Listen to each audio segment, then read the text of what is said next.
J'aimerais que tu attrapes celui qui est à ta gauche et à ta droite maintenant. Gloire au Seigneur. Nous allons passer 2 minutes de prière maintenant. Alléluia. Merci Seigneur. Gloire à ton nom.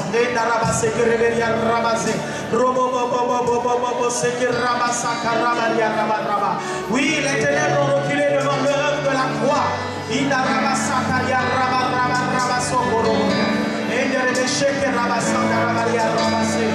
Oh, alléluia.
acclamer le Seigneur. Maintenant, il vous rasseoir dans la présence merveilleuse de Dieu.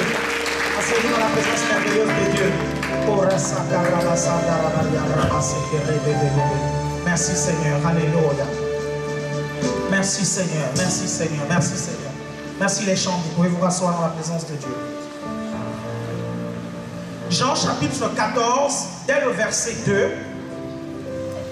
Jean chapitre 14, le verset 2 nous dit.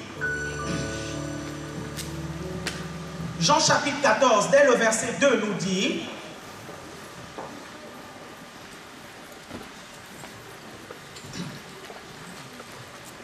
Jean chapitre 14, ouvrons nos Bibles dans Jean chapitre 14, dès le verset 2.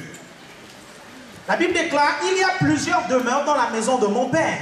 Si cela n'était pas, je vous l'aurai dit, je vais vous préparer une place. Et lorsque je m'en serai allé et que je vous aurai préparé une place, je reviendrai et je vous prendrai avec moi afin que là où je suis, vous y soyez aussi.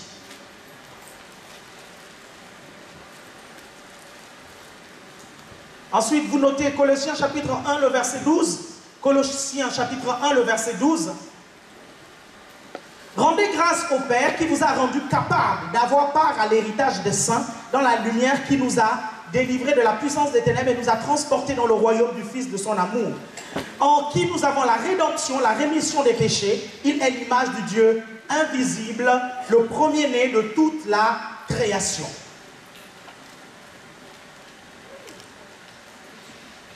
Vous notez aussi Éphésiens chapitre 2, dès le verset 4. Éphésiens chapitre 2, dès le verset 4.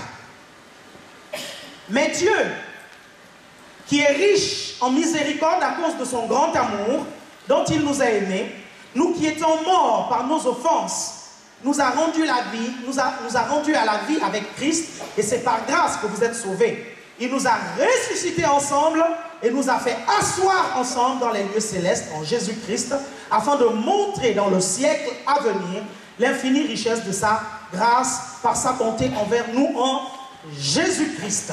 Alléluia. Nous sommes donc dans le mois de la conquête de notre héritage royal. Alléluia. Et je vais vous enseigner des choses sur qui vous êtes en Jésus-Christ. Je vais vraiment essayer de vous enseigner ça le moins techniquement possible pour que cela soit à la portée de tout le monde. Alléluia. Amen. C'est bien, j'aime quand tu souris comme ça, monsieur Gabo, c'est super. Ok. Le moins techniquement possible pour que ce soit à la portée de tous. Dites Amen 2 fois si vous êtes avec moi. Amen. Alléluia. Le riche, si tu es avec moi, dis Amen. Amen. Gloire au Seigneur. Papa Baptiste, est-ce que tu es là? Amen. Si tu es là, dis Amen. Papa Henri, tu es là? Amen. Ok, très bien. Papa Prince, tu es où? Amen. La maman avec les 2 filles, est-ce qu'elle est là? Ils savent, s'ils sont là, ils vont se reconnaître. Ok, ils ne sont pas là. Ok, c'est bien. Je fais l'appel avant. Vanessa, ça va? Gloire à Dieu. Gloire au Seigneur. La Bible va dire, dans Jean, chapitre 14, à partir du verset 2, il y a plusieurs demeures dans la maison de mon Père. Si cela n'était pas, je vous l'aurais dit. Je vais vous préparer une place. Ces paroles de Jésus-Christ, c'est avant d'aller mourir à la croix. Il va consoler les disciples et il va dire, écoutez, ne vous inquiétez pas, il y a beaucoup de demeures dans la maison de mon Père, je m'en vais vous préparer une place. Mais la maman avait les 2 filles, vous êtes là? Ben c'est toi, attends, dis donc. Tu te disais bien que c'était toi, n'est-ce pas? Non, tu te disais pas, c'est pas grave. La prochaine fois que j'ai dit la maman avait les 2 filles, c'est vous. Ok, très bien. Jésus m'a dit, il y a beaucoup de demeures dans la maison de mon Père. Est-ce que vous avez remarqué 3 choses? La première chose, c'est qu'il dit qu'il y a beaucoup de demeures dans une maison. Je ne sais pas si vous avez compris ça en fait. Généralement, on voit beaucoup de maisons. Est-ce que vous comprenez? Mais il dit, il y a plusieurs demeures dans une maison. La maison de mon Père. Est-ce que vous êtes avec moi? Le mot demeure ici, c'est le mot grec qui a donné place pour habiter. Est-ce que vous suivez? Ça, c'est la première chose que vous devez remarquer. La deuxième chose que vous devez remarquer, c'est que quand Jésus le dit, il le dit au présent. Il ne le dit pas au passé, il ne le dit pas au futur en fait. Il le dit au présent. Il parle aux disciples et il dit, il y a, vous comprenez, beaucoup de places où habiter dans la maison de mon Père. Est-ce que vous êtes avec moi? Et il dit, je m'en vais vous préparer une place. Pourquoi je vous dis cela? Je vous dis cela parce que nous pensons souvent que la place que Jésus a promis d'aller nous préparer, ce sont les maisons dans lesquelles on va habiter au ciel. Non, ce n'est pas le cas. Ces maisons-là ont été construites depuis longtemps déjà en fait. Est-ce que vous comprenez? La place dont il est question, je vais vous expliquer ce que c'est. Non, non, vous ne me suivez pas. Vous ne me suivez pas. Suivez attentivement. C'est du français que je suis en train de parler. Est-ce que vous comprenez? Même si je renverse la religion dans vos têtes, mais quand c'est écrit dans les 7 Écritures, vous dites Amen à la parole de Dieu. La Bible dit, il y a beaucoup de demeures, premièrement, dans la maison de mon Père. Est-ce que vous suivez? Ça veut dire que les maisons là, ou la maison là, avec des places où tu dois habiter existent. Il y a une doctrine qui dit que lorsque vous êtes sur la terre, au fur et à mesure votre maison est en train d'être construite en fonction de vos œuvres. Non. En fait, au ciel, il existe déjà toutes sortes de maisons. Et en fonction de ce que tu as fait sur la terre, on va t'affecter une maison en fonction de cela. Les maisons ne sont pas en train d'être construites. Est-ce que vous comprenez ce que je suis en train de vous dire?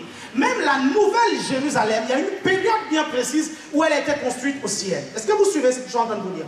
Donc quand Jésus vous dit, je m'en vais vous préparer une place, c'est important que vous puissiez comprendre c'est quoi cette place dont Jésus a parlé, qui n'était pas prête au moment où il était en train de parler. Je ne sais pas si vous me suivez attentivement. Vous avez demandé de la nourriture solide, je vais vous donner la nourriture solide. Donc mangez maintenant.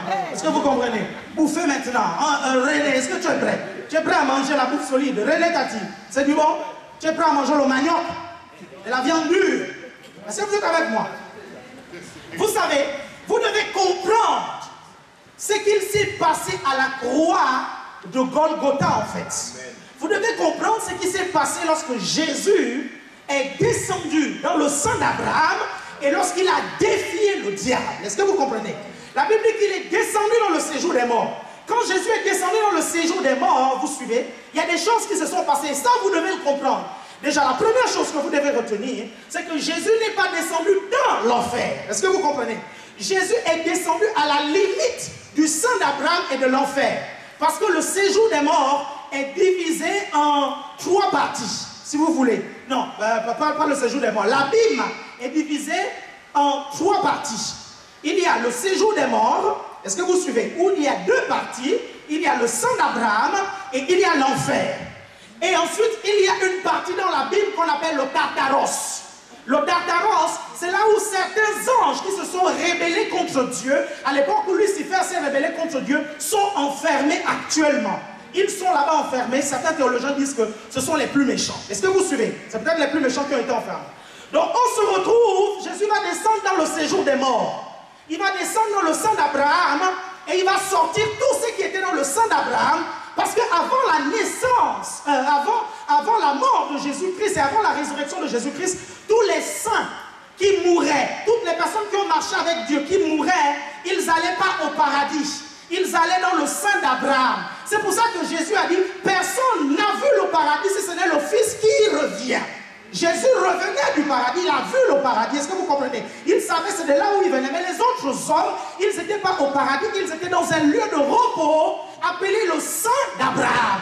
Pour ceux qui n'avaient pas marché avec Dieu, ils étaient dans un lieu appelé enfer. C'était un lieu de tourment, alors que le sein d'Abraham était un lieu de repos. Amen. Quand on vous dit de faire l'ibem, c'est pour ça en fait. Ça, ce sont des choses qu'on vous enseigne à l'ibem. Est-ce que vous êtes avec moi? Écoutez, lorsque Jésus est mort sur la croix, l'humanité tout entière est morte avec lui. Lorsque Jésus est descendu défier le diable, l'humanité tout entière était avec lui. Tu étais avec Christ lorsqu'il est mort sur la croix, tu étais en lui. Lorsque Jésus a défié le diable en enfer, tu étais avec lui. Donc Satan est au courant qu'il a déjà encaissé une première défaite de ta part. Est-ce que vous comprenez? Il est au courant de ça. À chaque fois que tu te pointes devant le diable, il sait que tu lui avais déjà infligé une sérieuse défaite lorsque tu étais descendu avec Jésus-Christ pour défier le diable. Est-ce que vous comprenez ce que je suis en train de vous dire? Est-ce que vous suivez? Suivez attentivement ce que je suis en train de vous dire. Ah, ça, c'est de la nourriture solide. Ok? Mais on peut rien. C'est le mois de la conquête de notre héritage royal. On ne peut que vous parler de ça. Je suppose que certains d'entre vous, vous avez déjà écouté des enseignements depuis septembre et que là, il nous reste 2 mois de fin en fait pour nos objectifs. Je suppose que vous êtes déjà un peu mature et que vous pouvez comprendre certaines choses. Est-ce que vous suivez? Quand Jésus est mort sur la croix, il est mort avec nous. Quand Jésus est descendu aux enfers, il est descendu avec nous. Il l'a fait à notre place et à notre nom. Donc quand il a vaincu le diable, Dieu considère que c'est toi qui as vaincu le diable considère que c'est toi qui l'as vaincu parce que Jésus, l'humanité tout entière était en Jésus-Christ quand il a fait. Est-ce que vous êtes avec moi? Maintenant, quand il va dire, je m'en vais vous préparer une place, en fait, ça se passe avant la mort de Jésus-Christ. Est-ce que vous comprenez? Jésus-Christ n'est pas encore assis dans les lieux célestes. Nous ne sommes pas encore assis dans les lieux célestes quand Jésus dit, en fait. Et quand il dit je m'en vais vous préparer une place, il fait la distinction entre les maisons qu'il y a au ciel et la position qu'il va vous préparer pour que lui et vous puissiez régner sur la terre comme il règne dans le ciel. Je ne sais pas si vous comprenez ce que je suis en train de vous dire. Jésus est descendu et il a vaincu le diable en votre nom. Il est mort sur la croix, il est devenu péché. Est-ce que vous comprenez? Il est devenu péché pour que vous soyez justifiés. Est-ce que vous comprenez ça?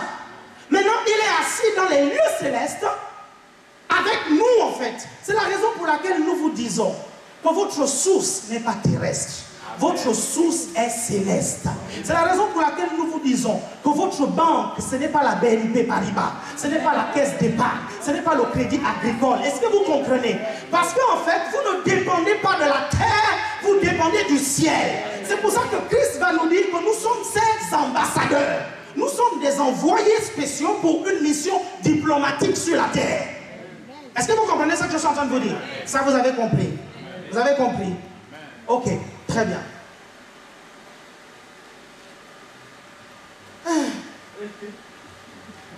Ok. Au final, qui sommes-nous? Les ambassadeurs de Christ. Bien plus encore. Ok. Vous prenez 1 Pierre chapitre 2.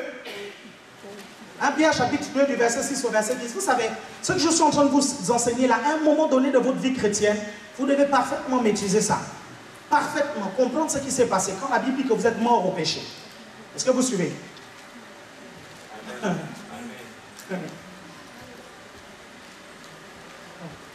Regardez, je vais vous le démontrer.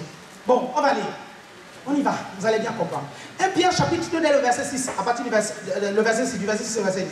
Car il est dit dans l'Écriture, voici je mets en Sion une pierre angulaire. À chaque fois que vous voyez dans les Écritures le mot Sion, Sion représente, vous comprenez, cette cité spirituelle dans laquelle nous devons vivre pour bénéficier des promesses de Dieu.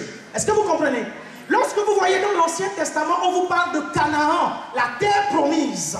Vous comprenez? Et Canaan, aujourd'hui, ce n'est pas le ciel. Canaan, aujourd'hui, c'est ce pays spirituel dans lequel vous devez marcher.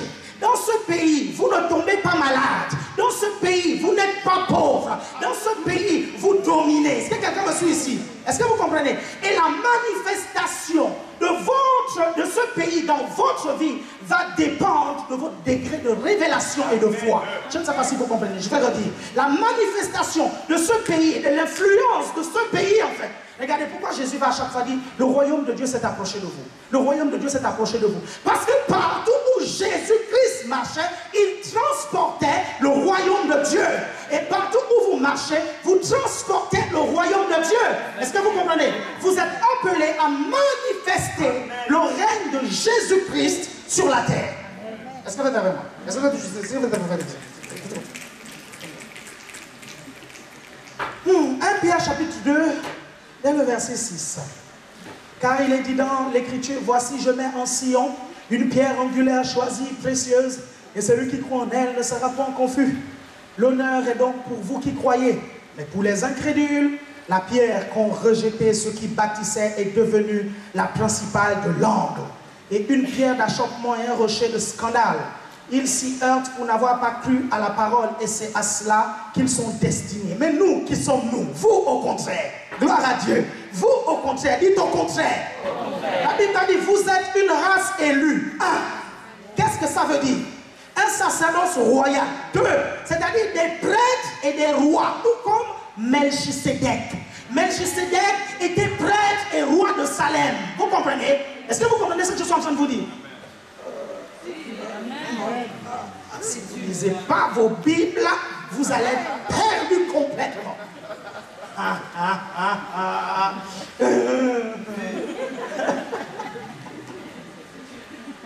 Nous sommes prêtres et rois. On continue. Une nation sainte, un peuple acquis, afin que vous annonciez les vertus de celui qui vous a appelé des ténèbres à son admirable lumière. Et on va voir c'est quoi ces vertus-là en fait. Ces vertus-là, c'est tout simplement la gloire de Dieu. Et on verra ce que c'est. Vous qui autrefois n'étiez... Premièrement, nous sommes donc une race élue. Amen. même douter. Nous sommes donc une race élue.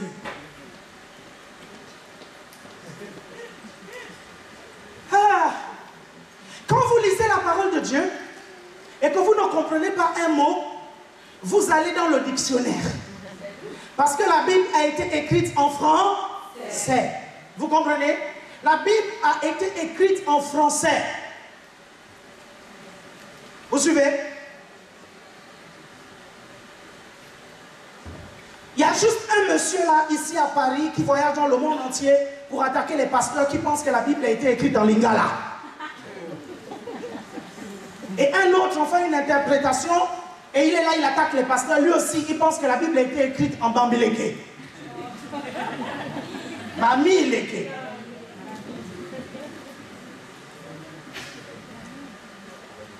Alors que la Bible a été écrite en grec et en hébreu, une petite partie du livre de Daniel en araméen. Oui. La Bible n'a pas été écrite en français. Le français, je dis même la français, le français a des mots limités. Est-ce que vous comprenez? Et donc quand vous interprétez les Écritures, parfois c'est important d'aller dans le grec et dans l'hébreu pour voir exactement ce que ça dit. Mais avant d'aller dans le grec et l'hébreu, vous devez d'abord aller dans le dictionnaire. Il dit quoi? Il dit vous êtes une race élue. C'est quoi la race? Le dictionnaire dit qu'une race est une espèce de l'humanité. Est-ce que vous comprenez? Le dictionnaire dit qu'une race est un ensemble de personnes issues d'une même lignée. Je ne sais pas si vous comprenez. La Bible dit que vous êtes une race élue. On va d'abord s'arrêter là. La semaine prochaine, on va voir c'est quoi le sacerdoce royal et c'est quoi une nation sainte. Je vous ai dit que vous êtes des prêtres et des rois. Je vais vous expliquer en quoi c'est que ça, comment on appelle ça? C'est que ça signifie. Une nation sainte, c'est que ça signifie. Parce que plusieurs d'entre vous, vous ne faites même pas la différence entre le pays et la nation. C'est pas pareil. Vous ne faites même pas la différence entre l'État, le pays et la nation. C'est pas pareil. Vous comprenez ce que je suis en train de vous dire? Et la Bible ne dit pas là, vous êtes un pays saint. Il dit vous êtes une nation sainte. Et la semaine prochaine, on va voir c'est quoi la nation en fait. Est-ce que vous suivez? Mais là, on va d'abord voir c'est quoi la race élue. Vous prenez 2 Corinthiens 5, 17. Parce que c'est là où ça commence. 2 Corinthiens 5, 17. 2 Corinthiens 5, 17. Si vous ne comprenez pas ce que je suis en train de vous dire, bien aimé, ce sera compliqué pour vous. Vous continuerez à marcher comme un être ordinaire. Alors que vous n'êtes pas ordinaire. La Bible dit que vous êtes une race élue. 2 Corinthiens 5, 17 nous dit, si quelqu'un est en Christ, il est une nouvelle créature ou création. Les choses anciennes sont passées, voici toutes choses sont devenues nouvelles. Si vous êtes en Christ, vous êtes une nouvelle créature. Vous êtes une nouvelle création. Les 5 prochaines minutes, suivez attentivement ce que je vais vous expliquer. Est-ce que vous suivez? Vous êtes une nouvelle créature, pourquoi? Parce que votre esprit a été recréé. Vous comprenez? Votre esprit n'a pas été régénéré. Votre esprit n'a pas été renouvelé. Votre esprit n'a pas été lavé. Votre esprit a été recréé. C'est-à-dire qu'il y avait un esprit avant. Cet esprit-là a été détruit et on l'a remplacé par un nouvel esprit. C'est pour ça que quand vous naissez en Christ, quand vous venez de naître, on vous appelle des bébés spirituels. Parce que vous venez de naître dans le royaume de Dieu, un nouvel esprit a été mis au-dedans de vous. La Bible déclare que j'ôterai du dedans de vous le cœur de pierre et je mettrai en vous le cœur de chair. Je mettrai en vous un esprit nouveau. Est-ce que vous suivez? L'homme est divisé en 3 parties, esprit, âme et corps. Vous suivez? Et l'esprit et l'âme sont ce qui anime l'homme. Vous suivez? Vous suivez? Et Dieu, en transformant votre esprit, Dieu, en recréant votre esprit, il savait que le nouvel esprit qu'il mettait dedans allait être capable d'influencer le monde naturel dans lequel vous êtes. Est-ce que vous comprenez ce que je suis en train de vous dire? Et regardez ce qui se passe. L'esprit que vous avez reçu de votre père et votre mère, il est complètement détruit. Vous comprenez? C'est la raison pour laquelle dans le monde spirituel, vous n'êtes plus sujet à la maladie, vous n'êtes plus sujet à la malédiction, vous n'êtes plus sujet à la pauvreté, vous n'êtes plus sujet à toutes ces choses. Vous savez pourquoi? Parce qu'en fait, ça relève de l'ancien esprit. Et la Bible appelle cette lignée d'hommes-là les descendants du premier Adam. Est-ce que vous comprenez? Votre père, votre mère, votre tante, votre oncle. Est-ce que vous suivez? Ce sont les descendants du premier Adam. Quand vous naissez de nouveau, par la parole de Dieu, la Bible dit à tous ceux qui l'ont reçu, à ceux qui croient en son nom, elle a donné le pouvoir de devenir enfants de Dieu. Quand vous naissez de nouveau, vous naissez désormais sous la lignée du dernier Adam, c'est-à-dire la lignée de Jésus-Christ. Est-ce que vous comprenez? Vous n'êtes plus sous la lignée du premier Adam, qui est sujette à la maladie, qui est sujette à la pauvreté, qui est sujette à la malédiction, mais vous êtes maintenant sujet du deuxième la lignée du second Adam, qui est Jésus-Christ. Et vous savez quoi? Jésus-Christ n'est pas malade, Jésus-Christ n'est pas pauvre, Jésus-Christ n'est pas sous la malédiction. Est-ce que vous comprenez? Vous suivez attentivement ce que je suis en train de vous dire. Suivez attentivement. Si vous ne comprenez pas ça, bien aimé, vous aurez du mal à avancer dans votre vie chrétienne. Écoutez, je vous dis que vous n'avez pas été renouvelé. Est-ce que vous comprenez? Vous avez été recréé. C'est pour ça que la Bible vous appelle les saints. C'est pour ça que la Bible vous appelle les justifiés. Est-ce que vous comprenez? Dans cette récréation, l'ancienne personne qui avait violé des filles, qui avait couché avec des hommes, qui avait tué des gens, qui avait fait des mauvaises choses, cette ancienne personne est totalement morte. Et aujourd'hui, c'est une personne toute nouvelle qui est là. Suivez attentivement. Quand la Bible dit que vous avez été justifiés, regardez, on va voir ça. Prenez vos Bibles, vous allez bien comprendre. Vous êtes toujours là, vous mangez le manioc, c'est bon? Vous prenez Romains chapitre 8, le verset 29.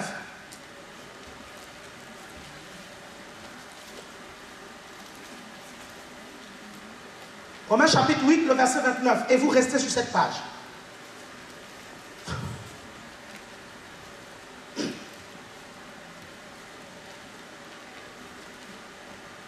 Ce nouvel esprit que vous avez reçu au-dedans de vous, le jour où vous avez accepté Jésus, Vanessa, le jour où tu t'es pointé ici pour dire j'accepte Jésus, tu as reçu un esprit nouveau en fait. Cet esprit nouveau-là a des caractéristiques. Pourquoi? Parce que la vie éternelle habite dans cet esprit nouveau. Est-ce que vous comprenez?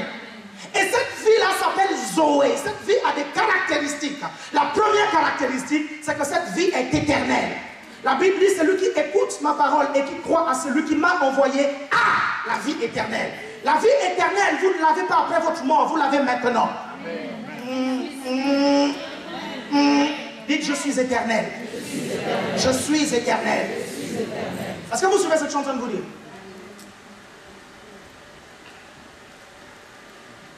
Et cette vie-là n'est pas sujette à la maladie. Ça, c'était la vie que ton père et ta mère t'avaient donnée. Vous comprenez? C'est pour ça que la Bible dit à tous ceux qui l'ont reçu, à ceux qui croient en son nom, elle a donné le pouvoir de devenir enfant de Dieu. Et cela se passe non par la volonté de la chair et du sang, mais par la volonté de Dieu. En d'autres termes, tout ce qui peut contaminer la chair et le sang ne peut plus vous contaminer parce que vous avez l'Esprit de Dieu en vous. Regardez, c'est la raison pour laquelle la Bible dit, voici les signes qui accompagneront ceux qui auront cru. En mon nom, ils chasseront les démons. La Bible dit, s'ils boivent quelques breuvages mortels, cela ne leur fera point de mal. Pourquoi? Parce que si l'esprit de celui qui a ressuscité le Christ d'entre les morts habite en vous, celui qui a ressuscité le Christ d'entre les morts redonnera la vie à votre corps mortel, même si le poison commence à attaquer le corps, redonnera la vie à votre corps dont le cancer commence à détruire, redonnera la vie à votre corps que l'infirmité commence à détruire. Je ne sais pas si vous suivez ce que je suis en train de vous dire. Vous comprenez ce que je suis en train de vous dire.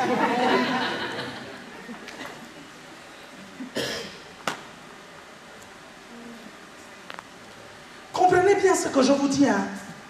Le monde autour duquel vous vivez, dans lequel plutôt vous vivez, ce monde-là ne dépend pas des aspects extérieurs. Vous comprenez? Ce monde-là ne dépend pas de votre compte en banque. Ce monde-là ne dépend pas de votre patron.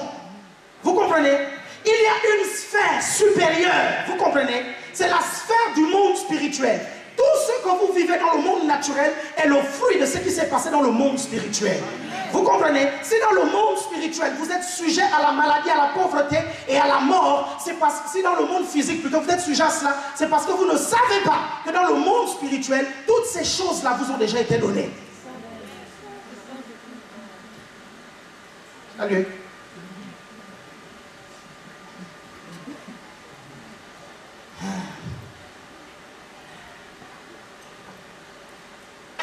C'est pourquoi on vous dit que vous êtes riche.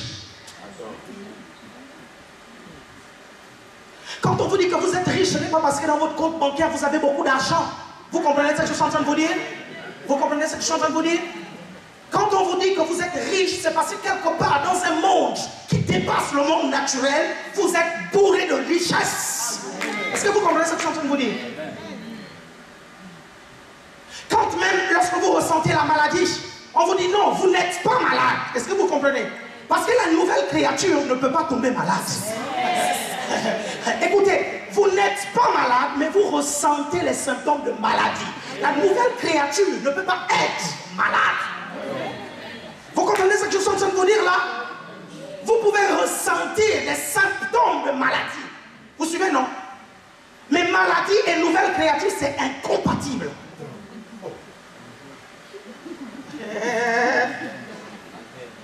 Regardez, on va avancer un peu plus. On va avancer un peu plus. Ok, très bien. La Bible dit, Romains chapitre 8, verset 29. Car ceux qu'il a connus d'avance, il les a aussi prédestinés à être semblables à l'image de son Fils, afin que son Fils fût le premier-né entre plusieurs frères. Pourquoi la Bible dit le premier-né entre plusieurs frères? C'est-à-dire Jésus-Christ en fait. Est-ce que vous comprenez? C'est parce que Jésus est né de nouveau. Est-ce que vous comprenez ce que je suis en train de vous dire? Jésus est né de nouveau aussi. Il a dû passer par la nouvelle naissance et c'est dans cette nouvelle naissance que nous avons la capacité, vous comprenez, de naître de nouveau aussi. C'est pour ça que la Bible dit que c'est le premier-né d'entre les frères. Est-ce que vous comprenez? Jésus a donné naissance à une nouvelle lignée, à une nouvelle descendance, à une nouvelle race qu'on appelle the born again, qu'on appelle les nés de nouveau. C'est pour ça qu'on vous parle de la nouvelle naissance, vous pensez que c'est juste comme ça en fait? On continue, vous allez voir. Est-ce que vous êtes avec moi? Faites comme ceci.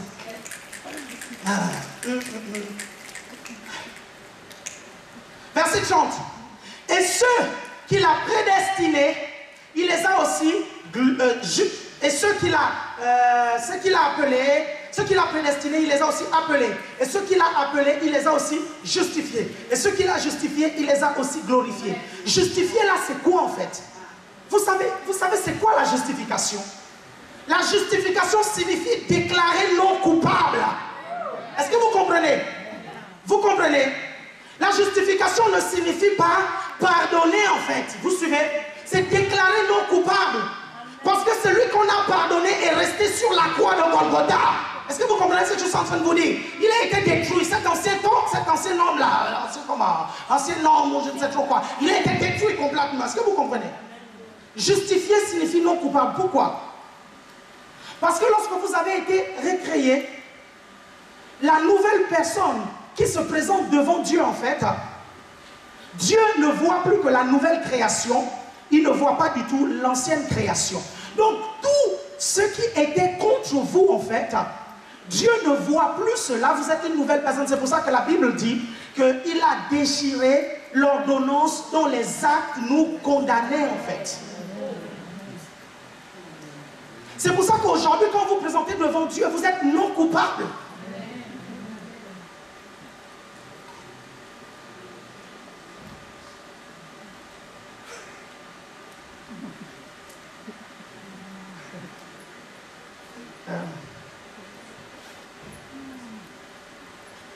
Et non coupable pourquoi? Non coupable parce qu'il n'y a plus rien qui vous condamne. Tout a été effacé. Vous devez comprendre même le pardon de Dieu. Parce que beaucoup de chrétiens ne comprennent pas le pardon de Dieu. Même vous là, nouvelle créature, recréée, quand Dieu vous pardonne, il efface totalement, il oublie. Parfois, quand vous lui rappelez même un péché que vous avez fait, vous savez ce qu'il vous dit?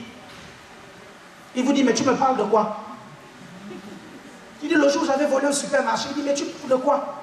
Mais ce jour-là, j'avais volé au supermarché. Et puis Dieu dit, est-ce que tu as demandé pardon? Oui, j'avais demandé pardon déjà. Il dit, je comprends pourquoi je ne m'en rappelle plus. Parce que moi, quand je pardonne, je formate tout. J'oublie totalement, j'efface complètement.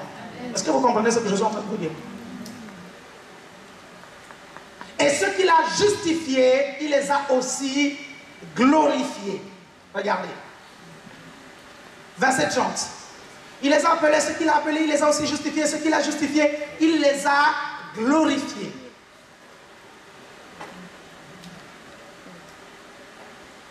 Donc vous êtes une race élue, une nouvelle créature. Vous suivez? Vous avez été justifiés, déclarés non coupables. Parce qu'il n'y a plus rien qui vous condamnait ou qui vous condamne. Tout a été déchiré, tout a été effacé. Alors ne vivez plus sous le poids de la culpabilité. Est-ce que vous comprenez ce que je suis en train de vous dire? Quel que soit ce que vous avez fait dans le passé, quand Jésus a pardonné, il a pardonné. Quand Jésus a effacé, il a complètement effacé. Il a tout détruit totalement. Est-ce que vous comprenez? Ne vivez plus sous le poids de la culpabilité à cause de votre ancienne vie. Et après, qu'est-ce qu'il va faire? Il va glorifier. C'est quoi glorifier? Vous savez, le mot gloire, dans la parole de Dieu, est rendu par 3 mots. 2 mots hébreux et 1 mot grec. Le premier mot hébreu que nous connaissons, c'est Shekinah, qui signifie gloire visuelle de Dieu. Quand on parle de la gloire de Dieu, la nuée de gloire, on parle de la Shekinah. C'est-à-dire cette fumée-là qui va venir à un endroit parce que la présence de Dieu se manifeste. Vous comprenez? Ne confondez pas du tout cette fumée avec la gloire de Dieu. Parce que Dieu et sa gloire se cachent derrière la fumée pour vous apparaître en fait. Parce que s'il ne mettait pas la fumée en fait, vous serez détruit totalement. Parce que personne ne peut voir sa gloire et vivre d'après ce que la parole de Dieu dit. Quand vous allez dans l'Ancien Testament, c'est pour ça qu'il y avait la Shekinah.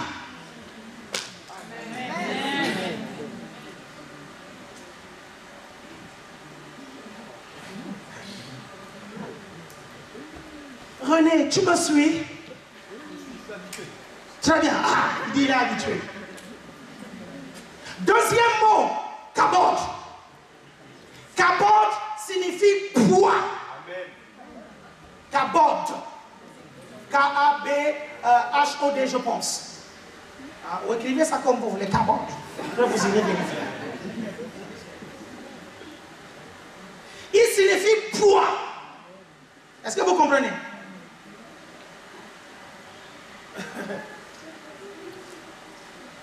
C'est pourquoi quand la gloire de Dieu descend sur vous, la présence de Dieu descend sur vous, c'est parfois sur votre... Parfois, c'est la raison pour laquelle dans votre chair, vous pouvez littéralement ressentir comme si on avait mis quelque chose qui vous pousse vers le bas. Vous savez, la Bible dit que quand la gloire de Dieu est apparue dans le temple, vous suivez, les Lévites, je pense, ils ne pouvaient rester dans le temple. Est-ce que vous comprenez? Et littéralement, ça dit, ils ne pouvaient rester debout dans le temple à cause de la kabod qui était là. Est-ce que vous êtes avec moi? Le dernier mot que j'aimerais qu'on voit, c'est le mot doxa. Et ça, c'est un mot grec. Doxa.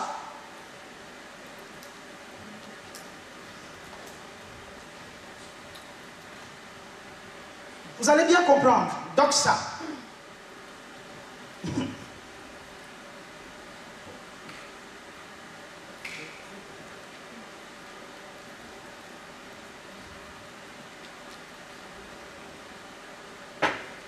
Dites doxa. Le verset que nous avons lu nous dit qu'il nous a appelés, il nous a prédestinés, il nous a justifiés et il nous a glorifiés. Vous comprenez? Vous entendez des chrétiens dire, et ça c'était dans l'Ancien Testament, des chrétiens dire, non, la gloire de Dieu, il ne faut pas la voler, parce que c'est la gloire de Dieu. Mais Jésus a dit dans Jean 17, 22, la gloire que tu m'as donnée, je la leur donne. Et la Bible dit dans le verset que nous avons lu, qu'il ne nous a pas que justifiés, il nous a aussi glorifiés. Ça veut dire que nous avons part à une partie de la gloire de Dieu. Est-ce que vous comprenez ce que je suis en train de vous dire? Le problème c'est que vous ne comprenez pas c'est quoi le mot gloire. C'est pour ça que vous êtes là, il y a des gens qui disent non, ne volez surtout pas la gloire. C'est trop tard, Jésus nous l'a déjà donné. Est-ce que vous comprenez? Ça, c'était avant, en fait. Jésus nous a déjà donné la gloire. Il nous a déjà glorifié, en fait. Et c'est quoi la gloire? Regardez. Le mot doxa ici signifie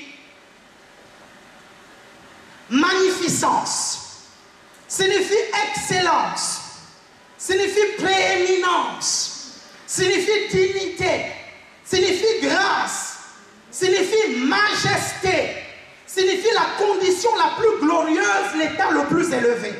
En d'autres termes, si Dieu vous a glorifié, il vous a rendu magnificent, il vous a rendu excellent, il vous a rendu prééminent, il vous a rendu digne, il vous a rempli de grâce, il vous a rempli de majesté, et il vous a mis dans la position la plus élevée.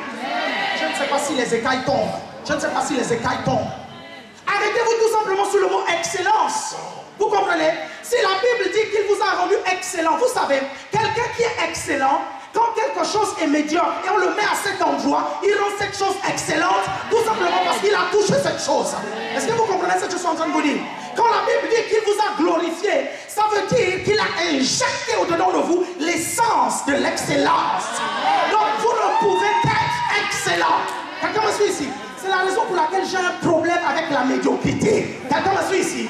Parce que l'excellence est en moi. Et je suis une race excellente. Je suis une race glorieuse. Je suis une race justifiée. Quelqu'un me suit ici? Est-ce que quelqu'un me suit ici? Est-ce que vous comprenez qu'il y a un lien direct entre la nouvelle créature et l'excellence? Est-ce que vous comprenez ce que je suis en train de vous dire? Regardez, je vais vous montrer un peu plus. Ce mot gloire va être utilisé dans Jean chapitre 2, le verset 11. Et vous allez bien comprendre. Dans Jean chapitre 2, le verset 11. La Bible va dire, Jean chapitre 2, le verset 11. Tel fut à Cana, en Galilée, le premier des miracles que fit Jésus. Il manifesta sa gloire et ses disciples crurent en lui. Remplacez le mot manifester sa gloire par manifester son excellence. Dites qu'il manifesta son excellence. Et c'est comme ça que les disciples ont cru en lui. Vous savez, lorsqu'on vous parle des noces de Cana, vous ne pensez que l'eau qui a été transformée en vin. Mais je vais vous expliquer en fait pourquoi la Bible dit que Jésus a manifesté sa gloire. Ce n'était pas parce qu'il a transformé l'eau en vin. Est-ce que vous comprenez ce que je suis en train de vous dire? Vous allez bien comprendre pourquoi il a manifesté la gloire de Dieu. Et vous allez comprendre qui nous sommes et ce que nous avons la capacité de faire aussi. Jésus arrive aux noces de Canaan. À un moment donné, il n'y a plus de vin. Est-ce que vous suivez? Il n'y a plus de vin. Et Marie se rappelle que le Messie est là. Jésus est là. Vous suivez? Et Marie va aller voir Jésus. Marie va dire à Jésus, il n'y a plus de vin. Jésus va lui dire, femme, qu'y a-t-il entre toi et moi? Mon heure n'est pas encore arrivée. Est-ce que vous suivez? Et le chef des noces, vous suivez, viendra voir Marie en fait. Et Marie va lui donner une instruction importante. Marie va lui dire, tout ce qu'il vous dira, faites-le en fait. Et le directeur des noces va attendre. Vous savez ce que Jésus va faire? Jésus va dire, allez prendre toutes les jarres qui sont là et mettez-y de l'eau dedans. La Bible nous dit que ces jarres-là, c'était des jarres, c'était des récipients dont les Juifs se servaient pour se laver les pieds. L'eau qui était dedans, ce n'était pas de l'eau à boire, c'était de l'eau pour laver les pieds. Mais Jésus dit, vous comprenez, allez prendre ces jarres-là en fait, vous suivez, et amenez ici. Est-ce que vous suivez ce que je suis en train de vous dire? Et la Bible dit que le monsieur, il a dit apporter au directeur, vous suivez, de la fête. Vous suivez? Le directeur de la fête va recevoir les grosses dames Jeanne. Ceux qui amènent les dames Jeanne, ils savent que l'eau là, c'est l'eau des pieds. Est-ce que vous suivez? La Bible dit qu'il va prendre, il va puiser. Et quand il va commencer à goûter, vous savez, la Bible dit que celui qui leur a amené ça va être un peu étonné, un peu stupéfait, effrayé, parce qu'il savait d'où venait cette eau-là en fait. En d'autres termes, quand le gars a commencé à prendre, il voulait boire, c'est lui qui a amené ça, a fait ça. La Bible dit que le monsieur a bu cela et il a dit ceci, il a dit, le vin là, il est bien meilleur que celui qui nous a manqué tout à l'heure. Est-ce que vous comprenez? Il a dit ce vin là, c'est un meilleur vin. Vous suivez?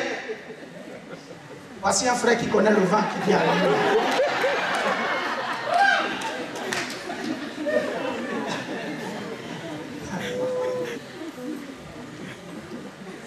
Et après cela, la Bible nous dit Jésus a manifesté son excellence.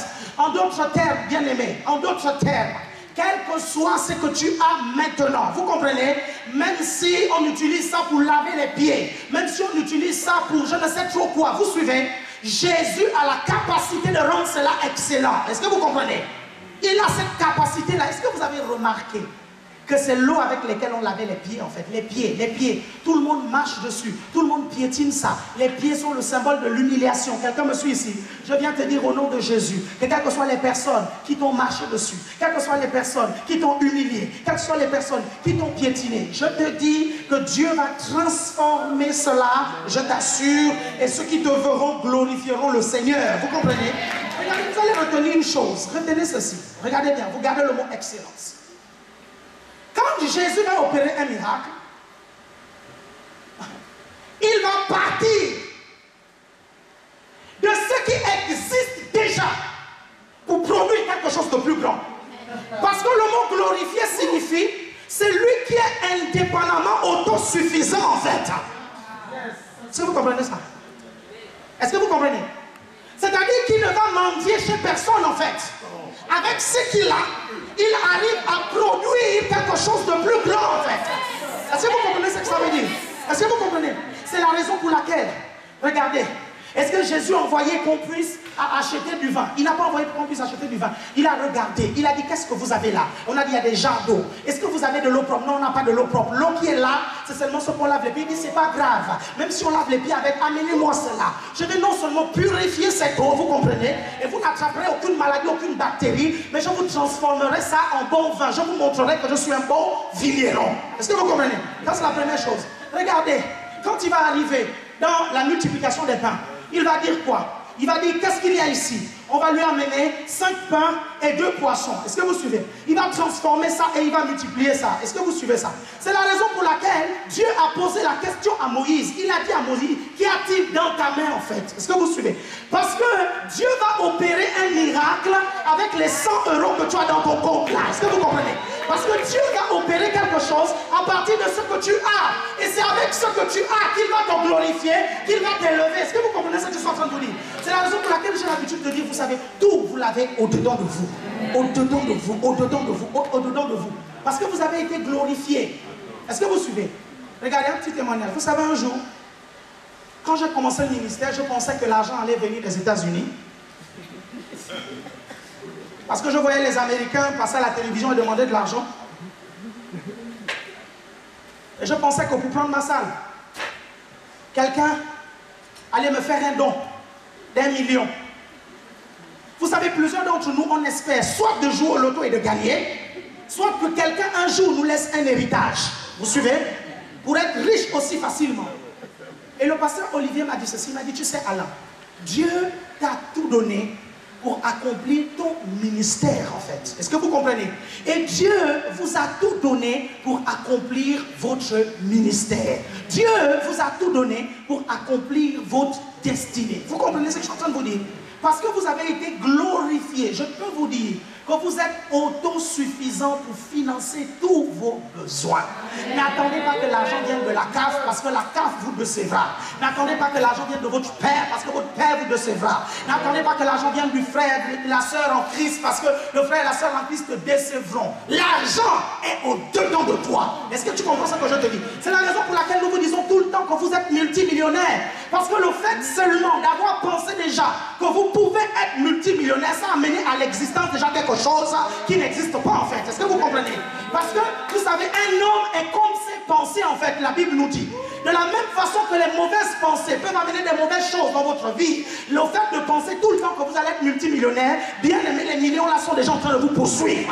Est-ce que vous comprenez ce que je suis en train de vous dire? Est-ce que tout le monde me suit ici? Amen.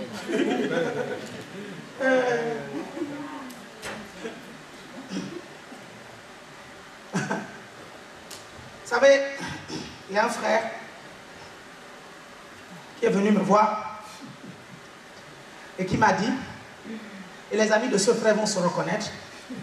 Il m'a dit, tu sais, pasteur, je vais être riche. J'ai dit, mais tu vas l'être. Tu as la CER, tu vas l'être, tu le seras. J'ai dit, tu le seras. Tu as la CER. J'ai dit, ok. Il dit, tu sais, pasteur, il y a une chose dont je rêve. J'ai dit, c'est quoi?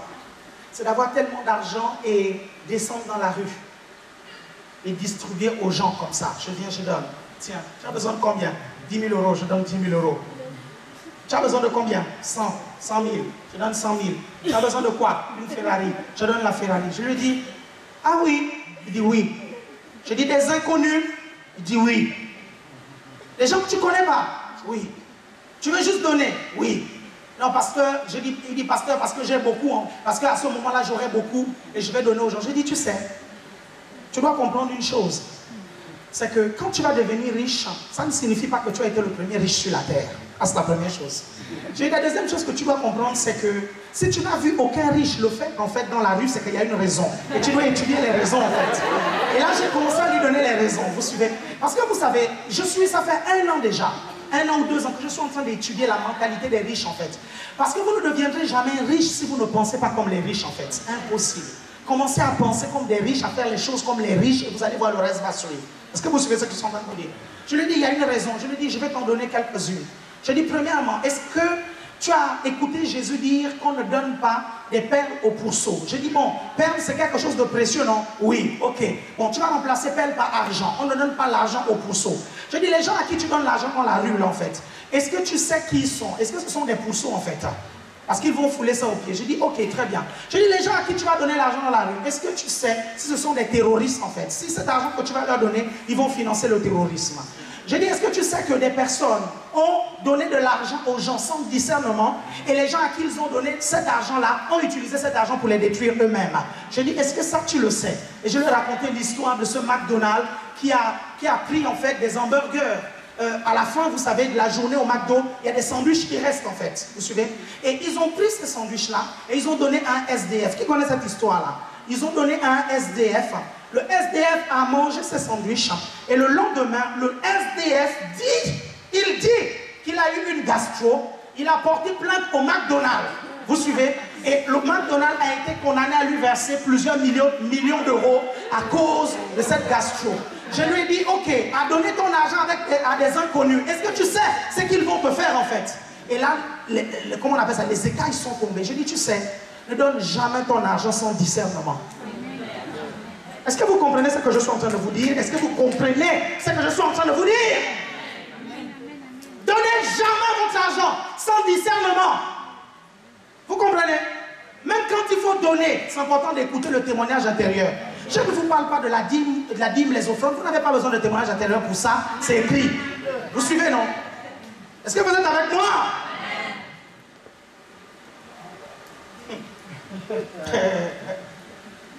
Ah. Reste 1 minute, ne vous inquiétez pas, je vais terminer.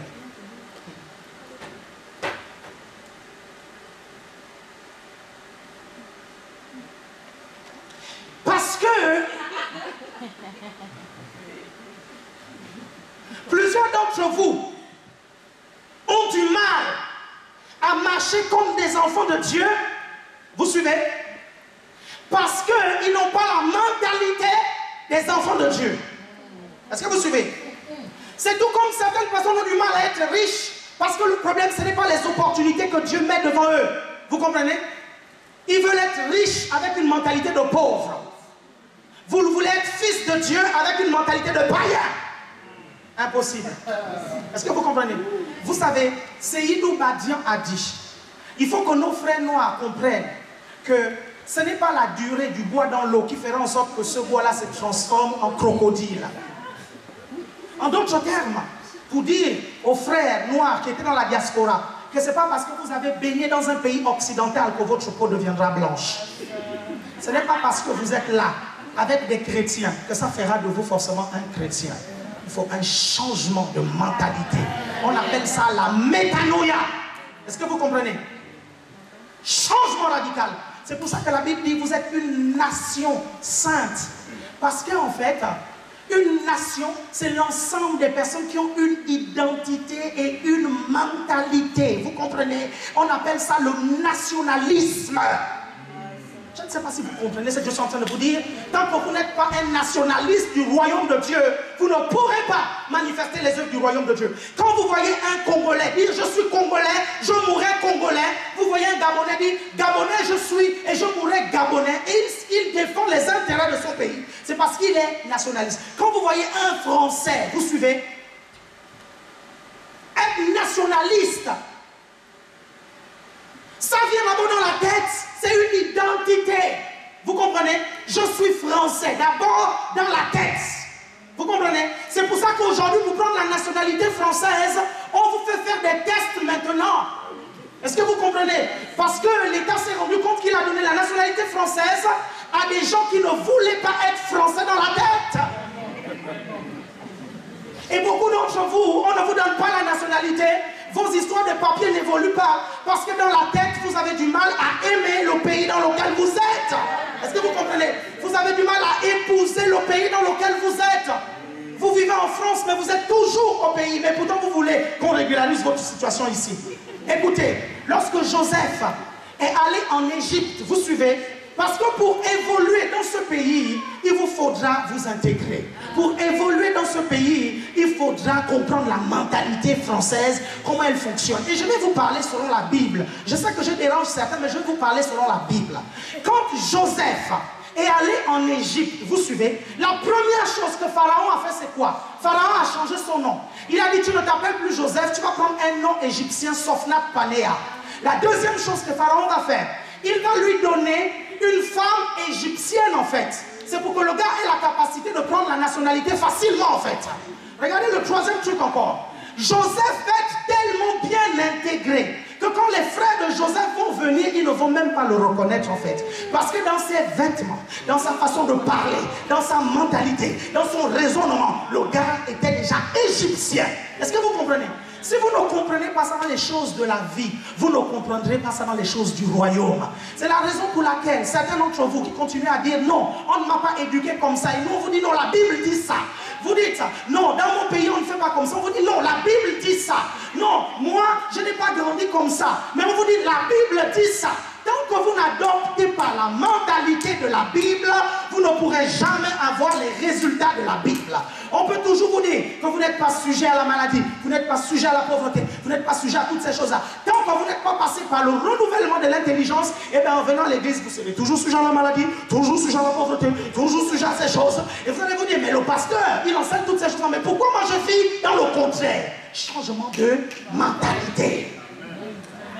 Parce que le changement de mentalité va vous amener à entrer dans ce que Dieu veut pour vous. Je ne sais pas si vous comprenez ce que je suis en train de vous dire. Regardez, je vais terminer avec quelque chose. Vous savez, il y a ce qu'on appelle la loi des apparences.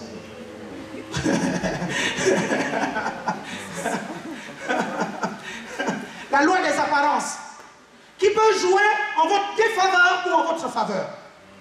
Est-ce que vous savez que vous pouvez entrer dans certains milieux de la jet set parce que seulement vous êtes habillé comme un gars de la jet set, coiffé comme un gars de la jet set et vous parlez comme un gars de la jet set. Quand vous arrivez devant le garde du corps, vous prenez deux personnes, vous arrivez devant le portier, vous prenez deux personnes en fait, vous suivez, vous prenez deux personnes qui vous escortent comme si c'était vos gardes du corps. Il ne vous contrôlera pas en fait, est-ce que vous comprenez? Pourquoi? Parce qu'il y a la loi des apparences. Mais bien aimé, vous pouvez toujours porter une veste. Si dans votre tête, vous comprenez, vous ne saisissez pas en fait pourquoi vous portez la veste, vous serez mal à l'aise avec cette veste. Si depuis longtemps vous avez les talons, les chaussures, vous ne comprenez pas pourquoi vous devez être super belle, vous aurez du mal à marcher avec les talons. Est-ce que vous comprenez ce que je suis en train de vous dire? Je ne sais pas si vous me suivez en fait. Quelqu'un me suit ici? Je ne sais pas si vous me suivez. Est-ce que vous comprenez ce que je suis en train de vous dire? Pourquoi? Parce que ça se passe d'abord dans la mentalité.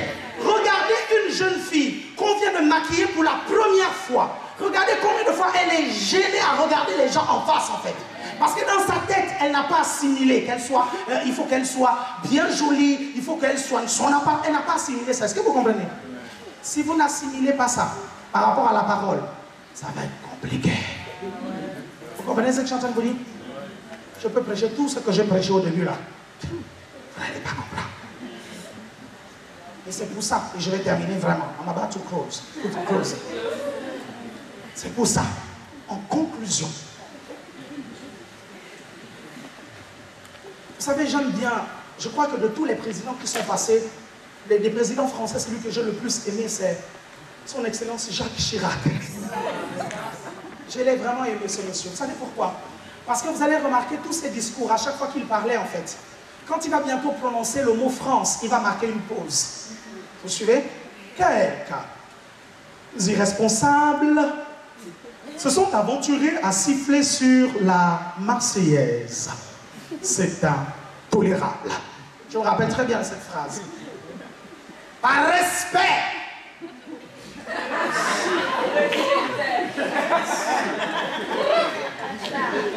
qu'il a pour son pays.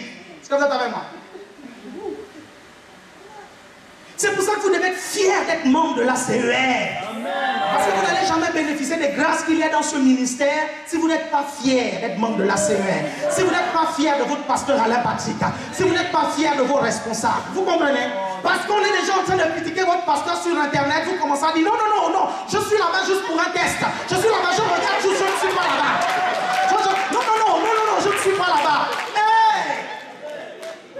Quand tu es dans une église, tu es dans une église mort, mort, vivant, vivant. Est-ce que vous comprenez?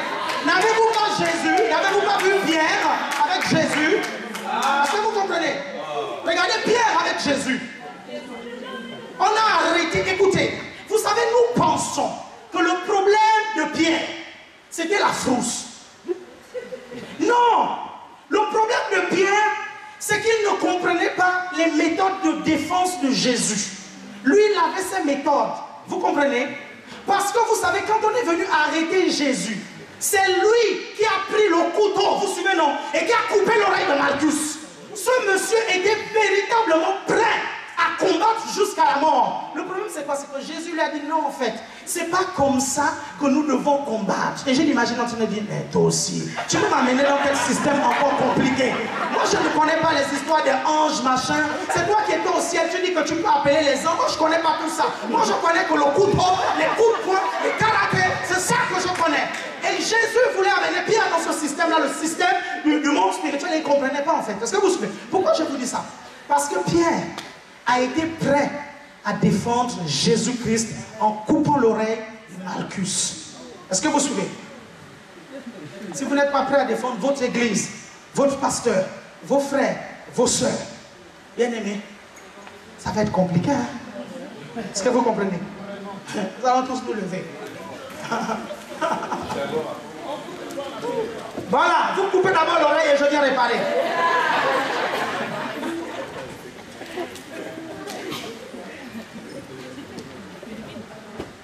Alors vous savez, qui que vous soyez ici, dès le moment où vous avez dit que vous êtes membre de la CER, je vous assure, je vous accepte avec tout. Certains d'entre vous dans le passé, vous étiez des vrais terroristes. Mais qu'est-ce que vous voulez encore? Ce sont les brebis que Dieu m'a données. Vous suivez? Et l'excellence qu'il y a en moi a la capacité de transformer un terroriste en puissant prédicateur de l'évangile. Est-ce que vous comprenez? Est-ce que vous avez compris ce que je vous ai dit? Ok, très bien. Je sais qu'au début, c'était un peu du corset. Je sais que c'était de la nourriture solide. Mais c'est pas grave, vous allez vous habituer avec ça tout ce mois-ci. Amen. Dites au nom de Jésus, je suis une race élue, un sacerdoce royal, une nation sainte. Je suis appelé, je suis prédestiné, je suis justifié, c'est-à-dire déclaré non coupable, je suis glorifié, c'est-à-dire prééminent, excellent, élevé. Oui, je suis glorifié. Merci Seigneur, parce que je vis toutes ces choses. Demain, je vis ces choses. Dans la semaine, je vais vivre ces choses. Au nom de Jésus, je viens dire que toute arme forgée contre moi est sans effet. Je viens dire que je progresse, je réussis dans tout ce que je fais. Je réussis dans les études, je réussis dans les entreprises. entreprise. Je réussis dans mon foyer. Au nom de Jésus. Satan, tu as été vaincu. Je t'ai vaincu. Je t'ai vaincu. Au nom de Jésus. Alors j'ai la victoire. Alors j'ai la victoire. Amen. J'aimerais qu'on puisse chanter ce chant qui est très prophétique pour ce mois-ci. Nous sommes un peuple élu, une nation choisie. Et pendant qu'on s'est en train de chanter ça de tout votre cœur. Alléluia. Parce que ça reflète véritablement ce que nous sommes en train de vivre ce mois-ci. Nous ensemble, réjouissons.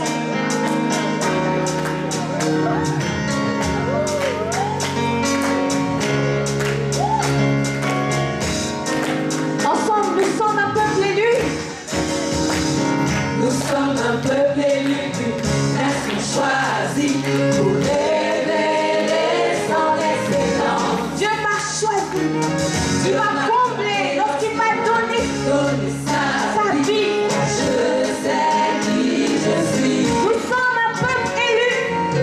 Nous sommes un peuple élu, nation choisie pour révéler son excellence. En nous, nous révélons l'excellence de Dieu. Ma compétence, il m'a donné sa vie.